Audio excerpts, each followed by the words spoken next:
I never seen that before, where a major American city just collapsed.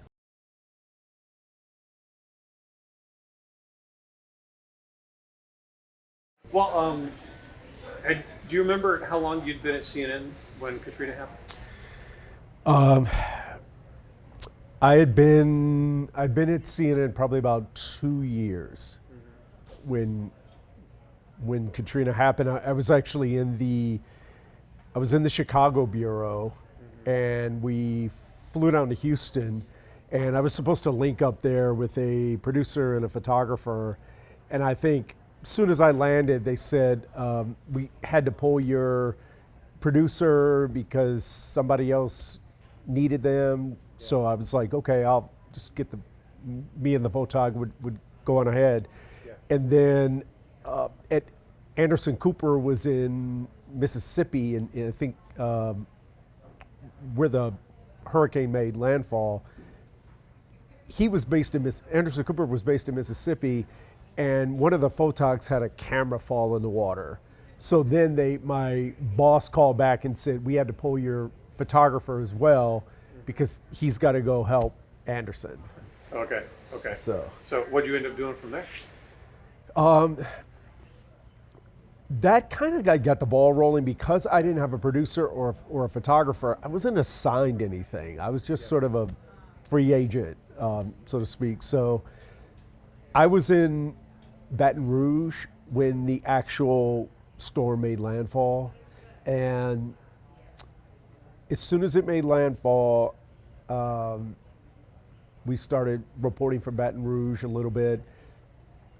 But then it was the next day when the levees broke, and that's sort of what changed it from this is a hurricane that we've covered several times a year to something really different.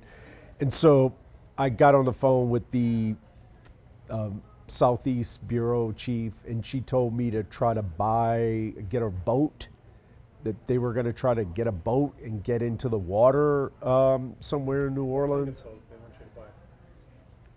She didn't. She said just get a boat, like something you could get a boat.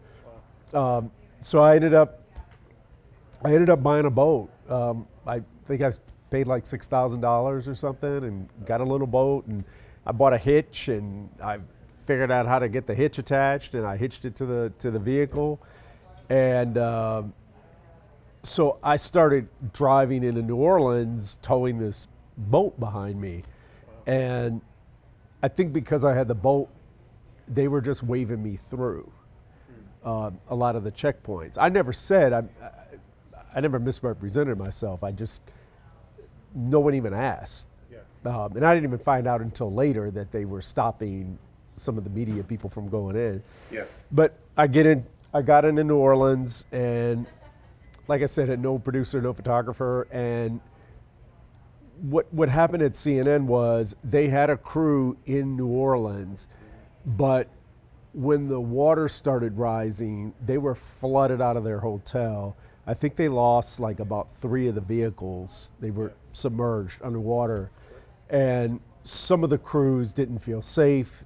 They wanted to leave, but there was a small group who refused to go. 2 producers, a photog, and it just so happened I linked up with them downtown, and we started working together as sort of this ad hoc crew. Yeah. Okay. How long did you end up staying? Do you remember? Yeah, I mean, we were there right through when, General Honore got the National Guard in there and sort of took control of the situation. So, I mean, we were there that entire week when, there was no law and order, no authority, no nothing down there. Yeah. Of the places you've been, I know you've been Middle East as well, right? Yeah. What are your memories of? I mean, you're there as a young man, so I don't think I had a lot of perspective when I was rushing into hurricanes and stuff like that. I knew it was miserable, but looking back on it, what's your feeling now on how severe it was of what you were seeing and what you experienced. I think, but by that time I had already covered, well over a dozen hurricanes. But what was different about this was that it was like society fell apart. I'd never seen that before, where a major American city just collapsed. There was no authority, no law and order, no nothing. And it felt surreal. You're looking around and you're seeing the names of the streets and you're seeing the buildings and you're saying, I'm in America, I'm in New Orleans.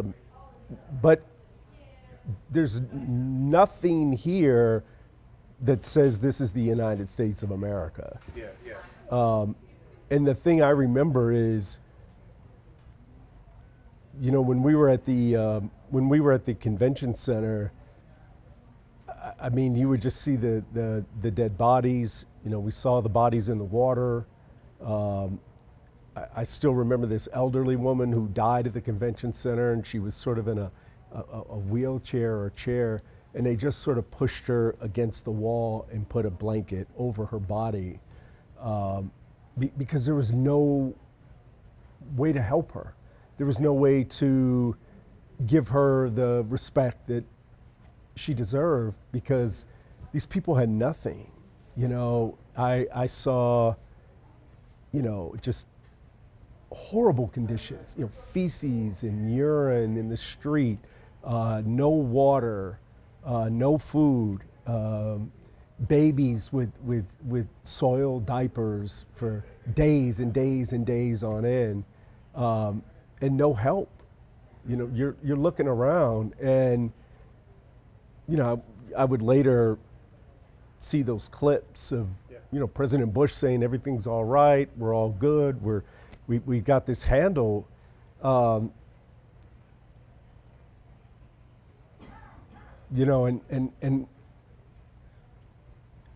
I was there to see, like, these people had nothing. They were left there with nothing. I didn't see any what people would call looting. I saw people trying to survive. So I never saw dozens of people running out of some store with TVs and things like that. But I saw people breaking into convenience stores, stealing potato chips, bottled sodas, candy bars, anything they could get their hands on, because they had no food, they had no water. And I'll just never forget that. You're looking around and thousands and thousands of people just left there. Yeah, and we're trained to move to the next one. You end up in Kerrville. 20 years later down the road, but you've been asked to think back on these things now, and I can think back on Hurricane Ike and Harvey and other ones like that. But you're being asked to look back on it. What is it? What kind of memories does it raise in you? I mean, because you're supposed to be the stoic anchor professional, but still, it makes you think about those things all over again, right? Dredge them all up.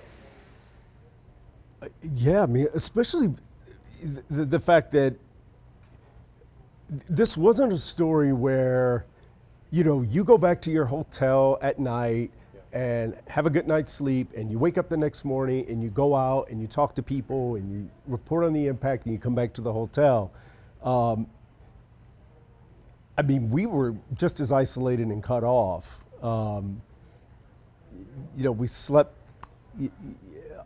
in the car. We slept on the floor of a house, the second floor that didn't flood. We slept on the roof of a police station one night. So this was very much a story where you can't separate yourself from it. You're a part of it. And I remember, just some of the police officers being so angry that they felt abandoned as well. Some of the police officers felt, where's the command and control here? why aren't all our fellow officers here with us? And I had never seen that kind of anger and frustration from the authorities, who normally are the ones after a disaster. They're the ones coming in, establishing order, making sure areas are safe and like that. They were in the same position. And no command and control, just sort of making things up as they went, doing the best they could, making the best decisions they could, but they felt abandoned as well. I'm thinking about the ones that I have covered since. They've all been bad. None of them have been as bad as that, because it seemed like there have been better responses, better command and control, or maybe Katrina was just unique because of what happened there. In the ones that you've seen since, we technically have not had another Katrina. They've been different. Do you think enough lessons were learned that it's not going to happen again, from what you've seen of how responses have been to the ones that came after? Yeah, I think Katrina was very unique in the geography of New Orleans is very unique. You know, we to this day, with what happened in Kerrville, I mean, we consider it just a devastating, heartbreaking disaster if more than 100 people are killed. You know, that's a failure on a lot of levels. Well, Katrina, well over 1,000 were killed. You know, I don't know if we'll ever see that again in a major American city. Primarily because as you're walking around and you're talking to families, it's almost inconceivable that you start to realize, like, these are extremely flood-prone areas, and there were no stashes of bottled water anywhere on high ground or put in safe places that could be accessible for people. And then when you tell people, you should evacuate, but, if I live in a low-lying area and my relatives live in a low-lying area, okay, evacuate where? Like, I'm gonna get in a car and I'm gonna drive 100 miles? What if I don't have a car? It was sort of, you should evacuate, get out, and that's all we needed to do. And I think it's shown, in some of these areas, you need to have stores of food and water in case people are trapped in an area like that there can be someone to do that sort of distribution.